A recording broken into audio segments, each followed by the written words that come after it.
વડોદરાના ડેસર તાલુકામાં ધોધમાર વરસાદે વ્યાપક અસર કરી છે। વીજળીના કડાકા ભડાકા સાથે વરસેલા મુશળધાર વરસાદથી પાંડુ અને મેવાસ અને છાલિયા સહિતના વિસ્તારોમાં ભારે જળબંબાકારની સ્થિતિ સર્જાઈ છે। ઇટવાડમાં ખેતરો તળાવમાં ફેરવાઈ ગયા છે, જ્યાં કપાસ, તુવેર, તમાકુ અને એરડા જેવા પાકોમાં પણ વરસાદી પાણી ઘૂસી ગયું છે, જેનાથી ખેડૂતોને નુકસાનની ચિંતા સતાવે છે। અને ઇટવાડ નજીકથી પસાર થતી મહીસાગર નદીએ પણ રૌદ્ર સ્વરૂપ ધારણ કર્યું છે, જેના આકાશી નજારામાં પણ પૂર જેવી સ્થિતિ જોવા મળે છે।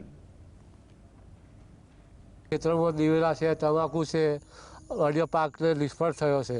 અતિશય કમસે કમ 2 થી 3 ફૂટ અત્યારે પડી છે ને રોવાવાળો વારો આવ્યો છે અમારા ખેડૂતને। ખેડૂત સરકારશ્રીને નમ્ર વિનંતી છે કે સહાય કરે।